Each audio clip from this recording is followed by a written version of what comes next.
And that loophole basically never closed. It got baked into law. The US created something called the tipped minimum wage, a special, much lower minimum wage for tipped workers based on the assumption that tips will make up the difference. In some places, that base wage is barely a couple dollars an hour. The tips aren't a bonus, they're the actual paycheck.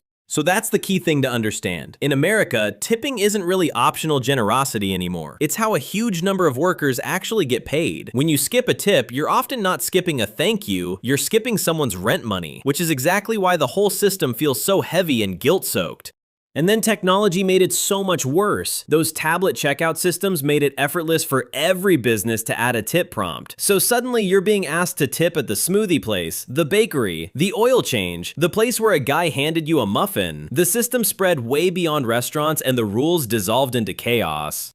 This explosion even got a nickname, tipflation. Tip suggestions creeping up from 15% to 18% to 20% to 25%, showing up in places they never used to, until everyone's confused, mildly annoyed, and quietly resentful. Which brings us to the big question. What if none of this ever happened?